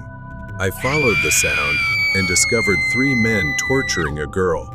I hid behind a bush to avoid being seen and watched as the men carried out what appeared to be some kind of satanic ritual. When the ritual ended, I thought it was over, or perhaps just a bizarre performance. Then, I saw the men sacrifice the girl, one of them holding a knife, attempting to take her life. I couldn't think of anything. I was terrified and quietly ran away. I acted like a coward, staying silent to avoid getting myself into trouble. My thoughts are now clouded by guilt and confusion. I was one of the last people to see Lydia alive. I feel responsible for not doing more, for not intervening when I saw her that day. I spent the next few days researching Lydia's death. I dug through old police records, spoke to former classmates, and visited the university archives. I discovered that Lydia's death was a tragic and mysterious event. Some students at the school had joined a cult-like group that conducted rituals in the cemetery, and Lydia was their victim. Although the police investigated, no one was convicted. My guilt grew as I realized that I had been there that day but was too afraid to intervene. Perhaps that's why her spirit has come to me. As I dug deeper into everything, I began experiencing strange occurrences. I constantly heard whispers in my home, and at night, Lydia appeared every night, standing at the foot of my bed with her sunken, sorrowful eyes, her mouth whispering softly. My room always felt cold, the air thick and heavy, as if her grief was pressing down on me. I began to wonder if Lydia's spirit was trying to tell me something. Perhaps her murder was tied to a larger conspiracy, and only I could uncover the truth. I returned to the cemetery. I felt her presence guiding me, leading me to a hidden spot behind an old mausoleum. I discovered numerous symbols etched onto the old stone walls and trees surrounding the cemetery. They resembled symbols used in ancient satanic rituals. My hands trembled as I took photos. The cult had used this place. Lydia had died here, sacrificed to summon whatever they worshipped. Piecing together everything I knew, I realized that Lydia's death was only part of a larger ritual that was taking place. The cult had used the lives of innocent people to summon dark forces, and Lydia was the final sacrifice. Overwhelmed by the truth, I knew I couldn't let this mystery remain hidden and unanswered any longer. I finally gathered enough evidence, photos, documents, symbols, to bring to the police and share what I had hidden and discovered. I knew that my actions were the only way to free her soul. The police finally launched a comprehensive investigation into the cult's activities, arresting several former students and members who had participated in the rituals. In the end, justice was served for Lydia, and her soul could finally rest after 7 years of torment. In the final moments, I visited Lydia's grave once more. This time, as I stood before her grave, I felt a sense of peace wash over me. By uncovering the truth, I had redeemed myself, and now I could let go of the guilt that had haunted me for so long. As Rick turned to leave, he glanced back and saw a figure standing in the distance, Lydia's red coat billowing in the wind. He smiled softly, knowing she was no longer trapped, but finally free. Dark intentions at Dunkin' Donut. The fluorescent lights flicker above me as I sit on the edge of a narrow bed. The cold walls, the air thick with dust and time.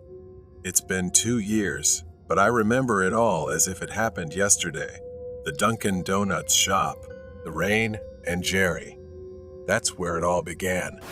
I worked the night shift at the Dunkin' Donuts in a quiet suburban town. It was a small place, nestled between an old laundromat and a thrift store. I saved what I could, putting money aside each night. It wasn't glamorous, but it was a job, and it kept me going. My sister usually stopped by, but tonight she wasn't there to see me. She was sitting by the window with a guy, her eyes red from crying. I couldn't hear what they were saying, but it was obvious they were arguing. She looked so distressed. He wore an old, worn coat, lingering at the door, watching the place. Tonight, he hesitated at the door, lingering longer than usual. I tried to keep my distance. There was something about him that made my skin crawl. I snapped out of my thoughts when the door creaked open, and Jerry walked in. He was a regular, but always so strange. His habit of coming in at exactly 10 p.m. never failed. He shuffled to the counter, but his gaze shifted to my sister, now sitting alone, staring out the window. Jerry leaned in, asking me about her, asking if he could get her number. I clenched my jaw, trying to smile politely, but the sharpness in my voice slipped out. "Leave her alone, Jerry. Just order and go." He chuckled and said, all right, I'll have the usual." He ordered a chocolate donut and hot chocolate, which he always ordered, and went to his usual seat in the corner. I watched him eat, tearing tiny pieces off his donut, his eyes flicking toward me now and then, making me uneasy. My shift ended. It was pouring as I walked home, the streets deserted, but after a few blocks, I started hearing another set of footsteps, echoing mine, stopping when I stopped. I turned around, but no one was there, just the empty sidewalk stretching under the streetlights. I kept walking, faster, but the feeling of being watched stayed with me. I finally made it back to my apartment. I went into my bedroom, letting the silence envelop me. But then I saw him, Jerry, standing across the street, holding a radio. He just stood there, staring at me, the radio pressed to his ear. He pressed his head to it, then suddenly smashed it against his head with a blank, puzzled expression. Blood gushed from his head. I scrambled around the room for my phone to get help, but when I looked back, he was gone. I sat on my bed, staring out the window into the rainy night. Jerry's face kept flashing in my mind.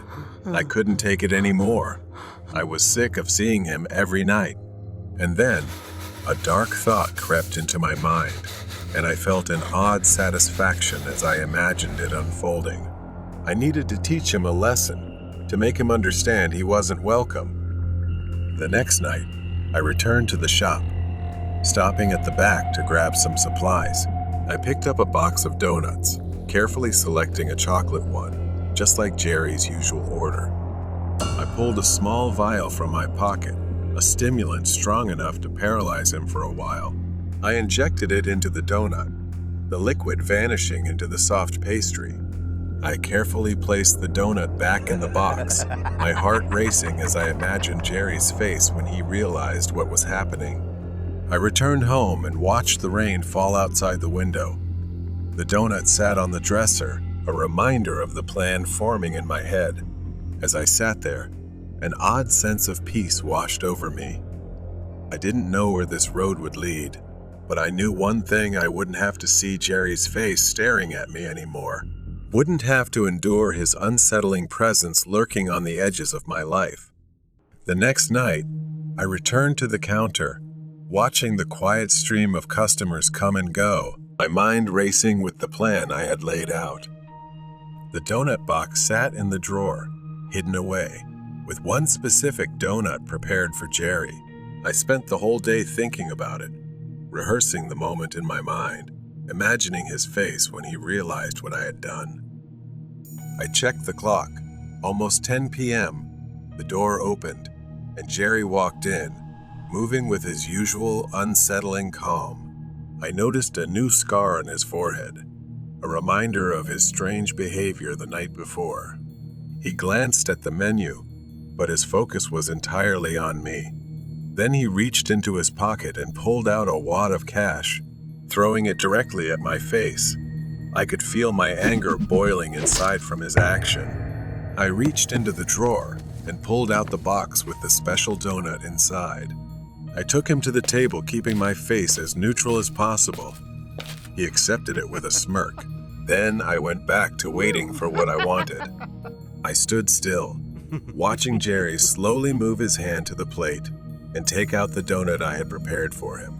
He slowly picked it up and intended to enjoy it. I felt very satisfied and happy to be able to witness what was about to happen. I chuckled inside, but then suddenly his hand holding the cake stopped. He put it on the plate and looked away. My heart sank with disappointment. Then I saw the door open again. That's my sister. She was smiling, dressed a little more neatly than usual. When she approached the counter, then turned her eyes to Jerry, her face lit up. I stared in disbelief, piecing everything together as she looked over to his desk. Could it be that what I'm thinking right now is true? My sister said, her voice filled with excitement, "Adam, I want you to meet someone," and pointed to the table where Jerry was sitting. My sister went to his table. Then he started to act gallantly. I suddenly remembered that she also liked to eat chocolate cake. Then, with a distorted smile, he brought the cake to his mouth for my sister to eat. I felt like I was collapsing, and instead a surge of panic hit me. I ran to the table and stumbled, screaming in vain, "Stop!" I screamed, my voice cracking with desperation. Panic flooded the room as I knelt beside her, screaming, shaking her, hoping she'd wake up. Jerry knelt down too, his face showing real horror as he tried to help. He pressed down, trying CPR, but it was no use. She was unconscious, her face pale. That's when it hit me, had I misjudged him all along? I grabbed my phone, my hand shaking as I dialed for an ambulance, my mind reeling as I realized the gravity of what I had done. The ambulance arrived, and I followed as they loaded her into the back, the siren wailing as they sped toward the hospital. The waiting room was cold, sterile, and I sat there, numb, staring at the wall, my mind racing with guilt, fear, and regret. A doctor came out, his face grim.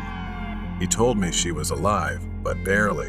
The drug I put in the donut was enough to paralyze her temporarily, but very dangerous. She might not walk again. If there had been more, she wouldn't have survived. Relief washed over me for only a brief moment before I saw the police step into the waiting room, their eyes fixed on me. They approached, and I could feel the weight of what was about to happen. The room was harshly lit, cold, and unwelcoming. They asked me questions, again and again, trying to piece together what had happened. I told them the truth, every detail, from Jerry's strange behavior to the plan I had laid out, unaware of the devastating consequences. The officer listened and told me I was lucky my sister was still alive. But I should not be mistaken. This was premeditated, and I would face the consequences. With the camera evidence and the plots I had schemed, I was now convicted, the weight of my actions bearing down on me as I was led away. I sat on the edge of my bed, staring at the door through the cold prison bars. The world seemed distant, but the memories of that night never left me. I wondered about my sister, hoping she had healed, hoping she had moved on, and maybe, someday, she would forgive me. The Uber driver's nightmare trip. The Uber nightmare, it was just another night on the job. Not that I enjoyed these late shifts, but my rent was due in a week, and I'd already spent all my money on new tires and an oil change. I'd been driving every night. I really hated driving at night. The fog, the isolation, it always gave me chills. I had just dropped off a drunk couple from a bar when my phone buzzed, signaling the next ride. As I drove to pick up my next passenger, I noticed it was the exact spot where I had picked up the couple just half an hour earlier. I figured it was just a strange coincidence. I stopped at the pickup location but didn't see anyone. The fog had thickened, as if swallowing the entire street. I honked the horn and glanced around to see if anyone was coming, but there was no one. I quickly checked my phone to confirm the pickup spot on the app. Just as I was about to double-check the app, my back door suddenly opened, and my heart nearly jumped out of my chest. I let out a nervous laugh, even feeling a little embarrassed. It was a man. He didn't say a word as he got in and sat down, clutching a brown paper bag tightly. There was something unsettling about the way he held that bag. After a moment, he told me he knew the couple I had just dropped off. Then, he asked me to take him to the same location where I'd dropped them off earlier. I keyed in the address and started driving. A few miles down the road, my phone buzzed, and I nearly jumped. I got a notification from Uber that someone else wanted to be picked up along the way. It was odd, considering it was past 3 in the morning. I arrived at the new pickup location, and she was standing beneath a streetlight, making her easy to spot. She ran toward the passenger seat, and instinctively, I unlocked the door for her to sit up front. With the man in the back seat, I didn't want to take any chances. I turned away and focused on driving. I glanced at her again. There was something about the way she looked at the man in the back seat, as if they shared a connection, but weren't saying it out loud. We drove in silence. I checked the map. All 3 of them were headed to the same address where I'd dropped off the couple earlier. My mind started racing. What's going on? Why is she going there too? Then I curiously asked, "So, do you all know each other?" She smiled, turned to me, and nodded. "Yes," she said with absolute confidence. When we arrived at the address, I noticed all the lights were off. They began walking toward the house, and before leaving, the woman turned back and said, "Just wait here for a minute. We'll be right back." Both disappeared into the darkness. I stared ahead and sat there for a few minutes, wondering for a moment, should I just leave? Suddenly, there was a loud bang on my car window. She yelled, "Please, hurry, hurry. My friend needs help. We need your help to get her to the hospital." I tried to shake off the fear in my mind and got out of the car to follow her. When we reached the door, the man slammed it shut behind me. He shoved me to the ground, and I saw the knife in his hand. The woman's voice changed, her calm demeanor replaced by a cruel laugh.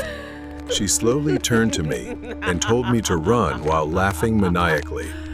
I crawled as quickly as I could to the dining room, and I couldn't believe my eyes, the couple I had dropped off an hour ago. But they were no longer alive. The man was now behind me. He was so close. I ran as fast as I could. Luckily, he slipped, giving me just enough time to sprint up the stairs. I wedged myself into a closet, trying to suppress my sobs. I wasn't sure how long I could stay hidden. Then I suddenly realized there was a figure, a woman, standing in front of the closet. Perhaps the blood trail on the floor had given me away. I hesitated, but saw she was alone outside. I took a chance, shoved the door open, and knocked her to the ground. I hurried to the window without hesitation. I smashed the glass, breaking it, and climbed out. Pain shot through my arm, but I ignored it. I couldn't go back. I just ran, got into my car, and drove straight to the police station. My efforts paid off. The next morning, investigators uncovered the full extent of the killer's crimes. Dozens of drivers had been lured to their deaths in the same way I had been. They had used ride-sharing services as a cover, abducting innocent victims one by one, all for their dark purposes. This ruthless duo had evaded capture many times, but not this time. They were arrested. I felt incredibly lucky because, as far as I knew, most people didn't survive. The nightmare, it seemed, had finally ended. Escape your pursuer at Dunkin' Donuts. Isa worked the night shift at her uncle's Dunkin' Donuts, a small, quiet spot off a lonely highway, struggling with boredom as a violent storm raged outside. Her phone battery died, flickering before finally shutting off. With a sigh, she plugged it into the charger. The empty Dunkin' Donuts felt eerily quiet. Feeling sleepiness creeping in from the stillness of the night shift, Isa got up and headed to the back to make herself a cup of coffee. Trying to stay alert, Isa sat at the corner table, sipping her coffee. The sound of the storm seemed to press in from all directions, making her feel unusually uneasy in the empty store. Just as she took another sip, the power went out, plunging the store into darkness. The bell above the door rang, signaling someone had entered. Isa froze.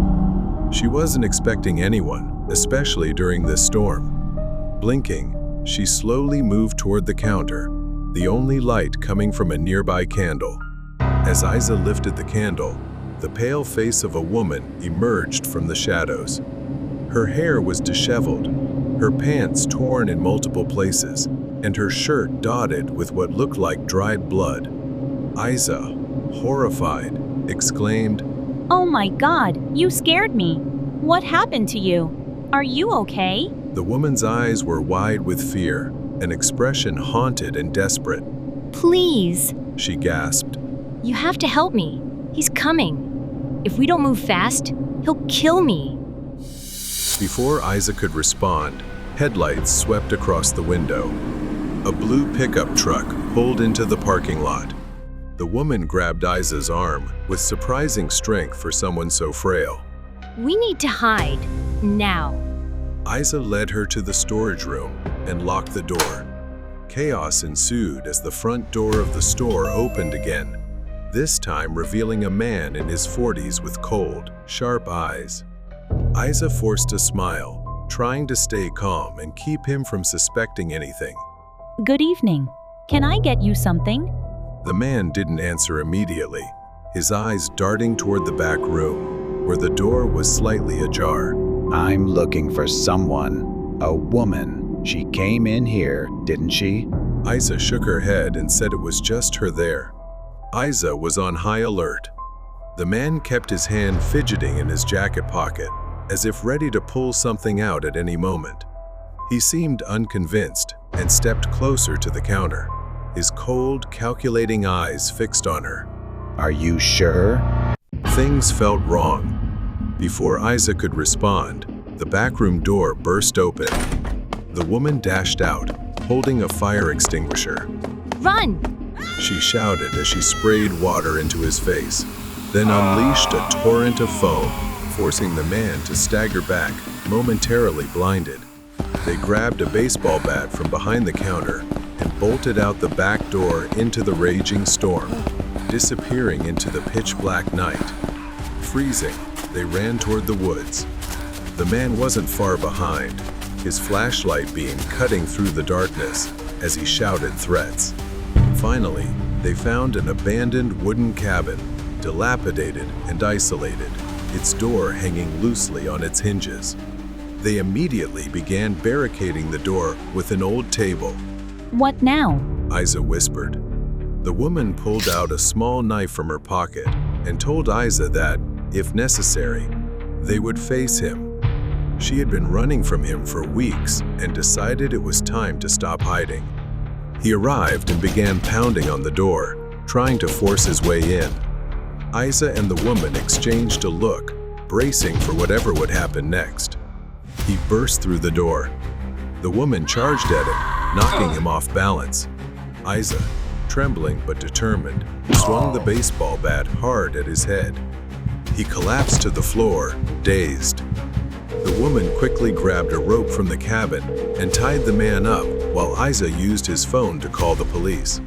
When the police arrived, they uncovered horrifying evidence in his truck, tools for murder and belongings from previous victims, women he had kidnapped and tortured.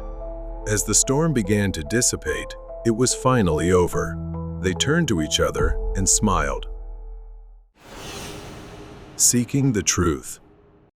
The city never sleeps, and Kevin does his best to make a living as a night shift taxi driver. He is a hard-working and kind man. One foggy night, as Kevin followed his usual route, he turned a corner onto a quiet, nearly deserted street and saw her. A woman stood alone under the flickering glow of a street lamp. She was dressed in black, her long hair hanging loose, and her pale hand raised to hail his taxi. Something about her seemed off, but Kevin's job wasn't to ask questions, it was to drive. The woman climbed into the back seat without a word, handing him a piece of paper with a hastily scrawled address. The address was unfamiliar to him and seemed unsettling. As they drove through increasingly deserted streets, Kevin tried to make conversation, but she remained coldly silent. When they finally arrived, a decaying, abandoned house on the edge of a forest loomed in the darkness. Kevin stopped the car, unease building as he turned to tell her they had arrived and mentioned the fare. Then Kevin turned around to find the back seat empty. The door was shut, and the woman was gone, as though she had never been there. No money, no sound, no trace. Confusion mixed with a hint of anger as he stared into the darkness. He chalked it up to a strange, unlucky night and drove away, determined to forget it. A few days later, Kevin was driving through the city again. Once more, he saw a woman standing by the roadside. She looked eerily familiar. The dress, the posture, the loose hair. Was it the same woman? Kevin wasn't sure. He hadn't paid close attention to her face last time. But this time, she seemed different. She was clutching her stomach as if injured or ill. Her face was pale and strained, as though in great pain. She looked like she was struggling to stay upright. Kevin hesitated, memories of the previous encounter surfacing, but he couldn't ignore her distress and slowly pulled over. He parked by the curb and rolled down the window. Are you okay? She didn't answer, her lips trembling, but after a moment, she slowly looked up. The woman's gaze met his briefly, her wide, haunting eyes struggling to utter a single whispered word.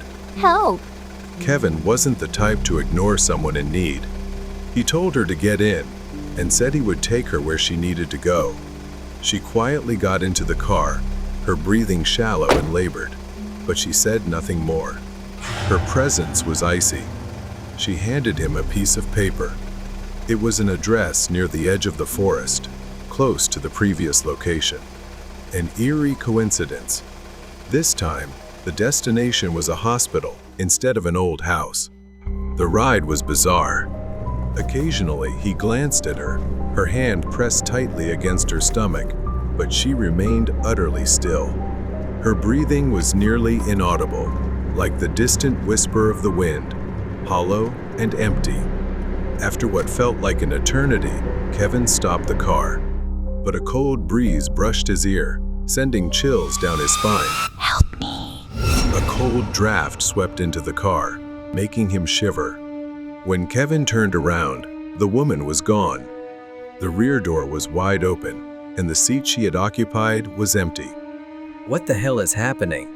The woman's sudden disappearance left him frozen in place, unsure of what to do. His hands trembled as he locked the doors, quickly started the engine, and drove away as fast as he could. Back at home, Kevin couldn't shake the encounter. Questions gnawed at him. Who was that woman? How did she disappear? And why did she lead him there? Something strange was going on. After days of pondering, Kevin couldn't shake the fear tormenting him. He returned to the hospital, hoping to find answers. He asked the staff about the woman he had seen, but no one seemed to know anything about her. But after all that, he found no leads.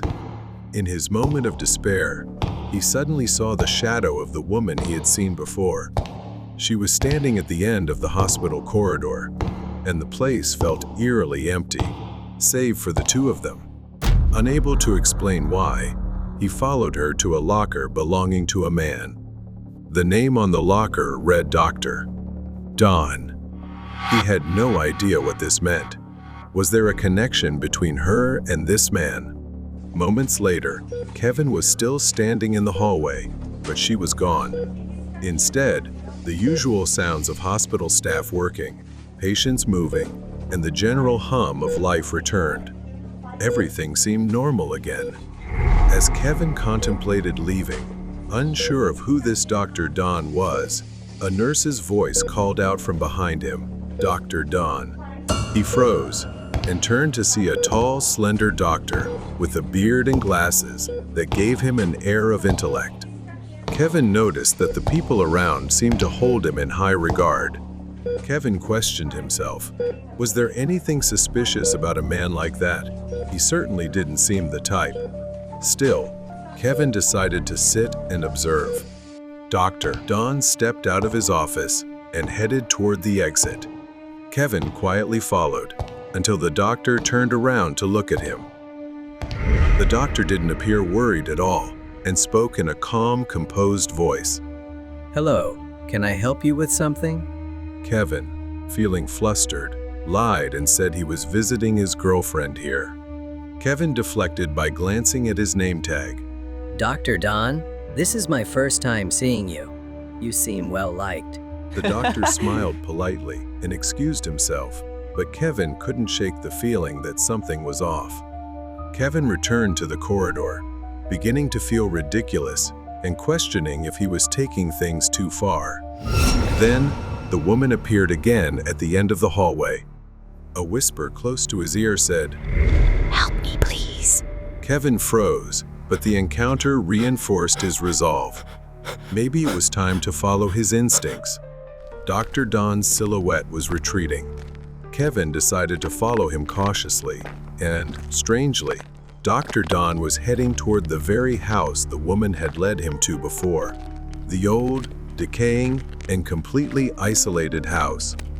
The windows of the house were nearly boarded up. After a while, Dr. Don left the house through the front door, locking it behind him. Kevin pressed himself against a pile of wood nearby to avoid being seen. Once Dr. Don was out of sight, Kevin crept to the back of the house and, to his surprise, found the door unlocked. Opening it cautiously, Kevin stepped inside. Inside was a mess of decay and foul odors. Rubber gloves, small glass jars, and scraps of fabric were scattered across the floor, along with dark, dried stains. Kevin felt a chill run down his spine as he heard sounds coming from a room not far away. The door was shut tight and locked. Breaking it open would cause a loud noise and be extremely risky. Suddenly, she appeared again, standing next to a cabinet. Her eyes locked onto Kevin before shifting toward the cabinet. It revealed a key hidden behind the shelf. In an instant, she vanished once more, perhaps guiding Kevin. Just as Kevin reached for the key, he heard footsteps approaching. Panicked, he hid in a small cabinet, barely fitting inside before Dr. Don returned. Through the crack of the cabinet door, Kevin saw him open the room and drag out a heavy bag. The doctor retrieved a syringe and a small glass vial, proceeding to do something suspicious. A creak inadvertently escaped from the cabinet where Kevin was hiding. Dr. Don put his tools down and approached the cabinet. Kevin held his breath, preparing for the worst. As Dr. Don got closer, Kevin realized he had no escape. Seizing the moment, he burst out, pushing the doctor to the ground before dashing into the forest behind the house. Dr. Don chased after Kevin. At the edge of the forest, Kevin managed to call the police. As they ran deeper into the woods, Kevin's years of experience in the wilderness began to pay off. His eyes caught a marked tree stump. He remembered traps he had learned about as a child, the kind hunters used for animals. It was a net trap leading to a concealed pit. Kevin stopped, carefully observing and calculating. Dr. Don approached with a scalpel in hand. You know too much. This will be quick, he sneered. As he neared the trap, Kevin deliberately moved slowly, calmly observing.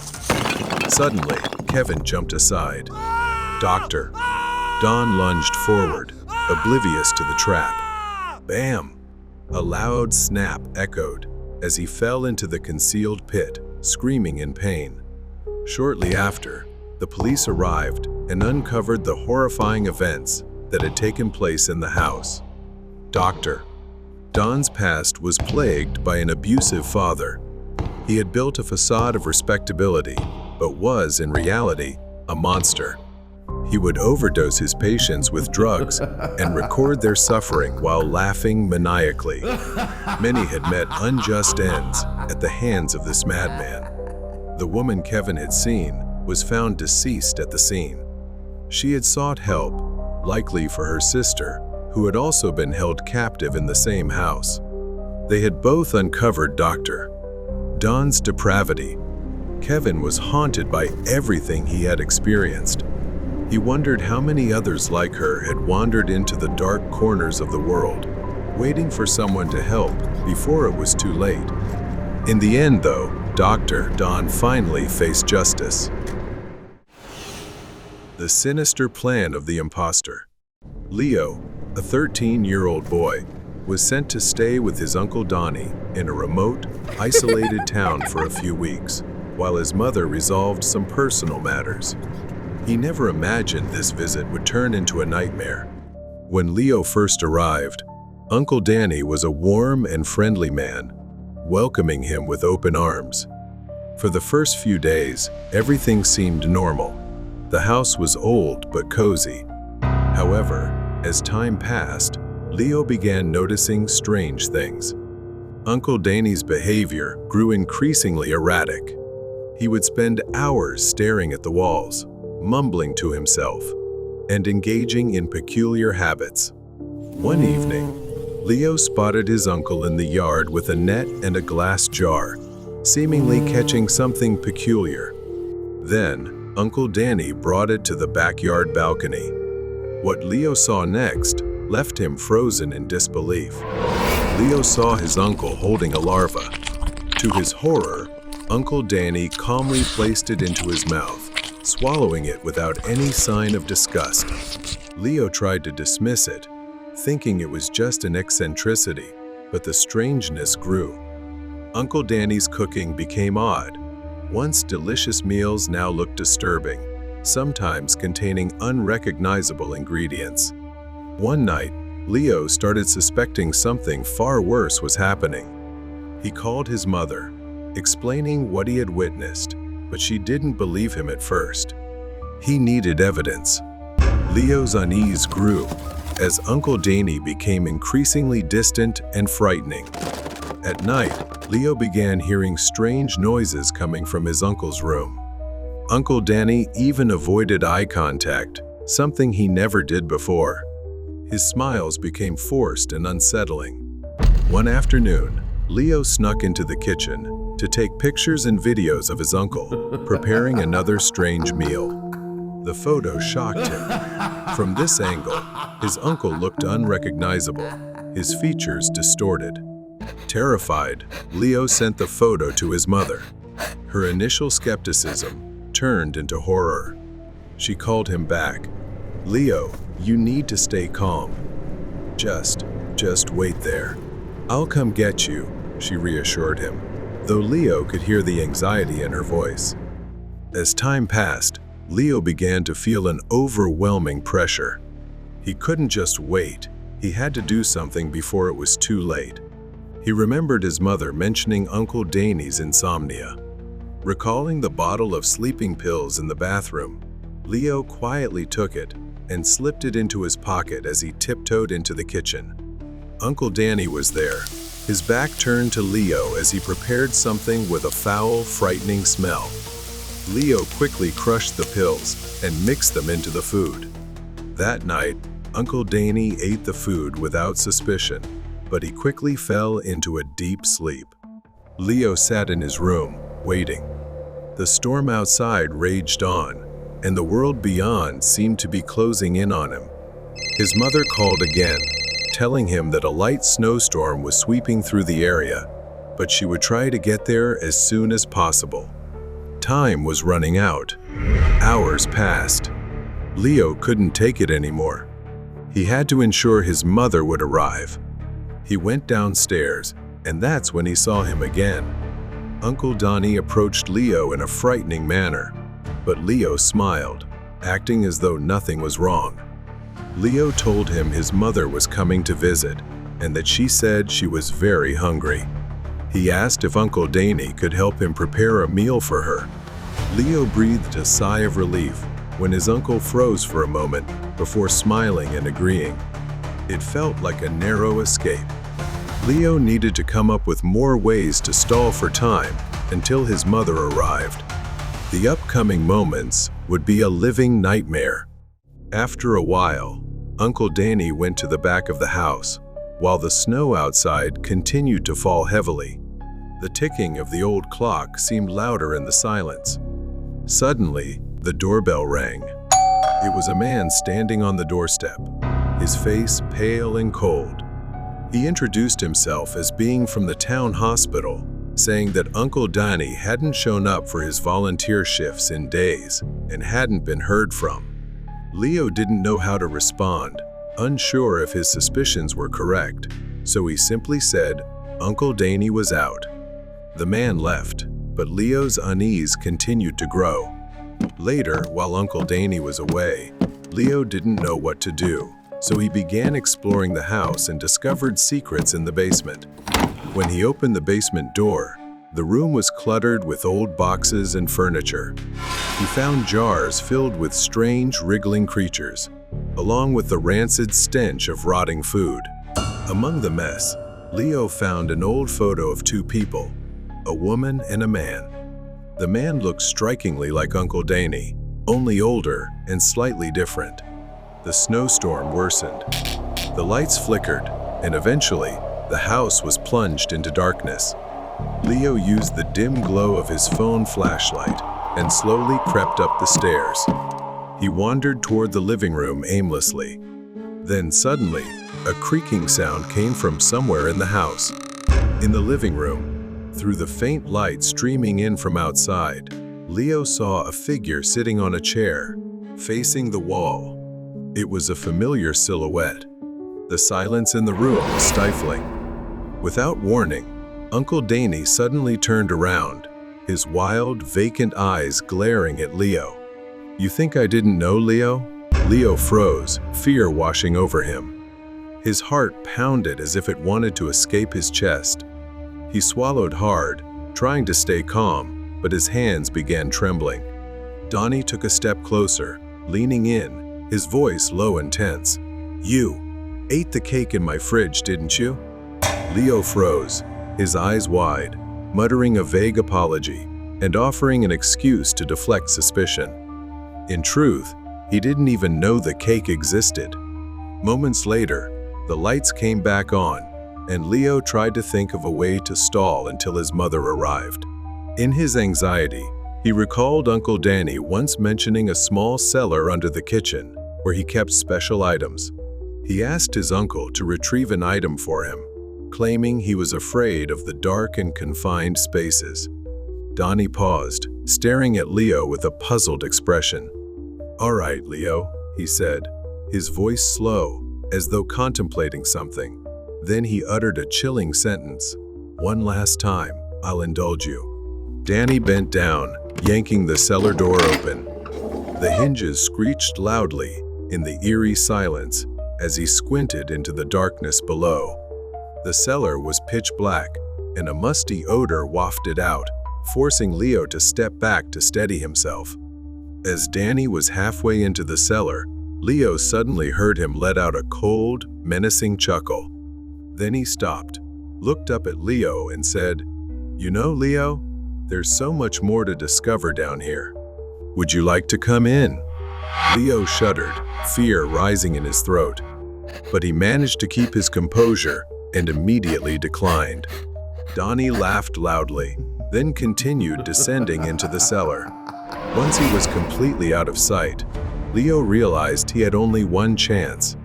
But at that moment, Donnie suddenly looked up, his eyes gleaming like a predator spotting prey, shouting to ask what Leo was doing. Leo didn't answer, quickly stepping forward, grabbing the cellar door and slamming it shut with all his strength. Donnie roared from below, his screams a mix of rage and panic. He hurriedly slid the latch to lock the cellar door. From below, Donnie's pounding on the door echoed fiercely. When the police and his mother arrived, Donnie was pulled out of the cellar in a completely unhinged state. He screamed and repeated nonsensical words about the darkness. Leo's mother couldn't believe her eyes, as they had initially believed this man was Uncle Danny. But now, the truth was undeniable. He was a psychiatric patient.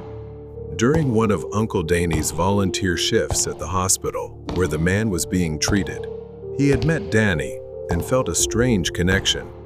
He became increasingly obsessed with Uncle Danny's life.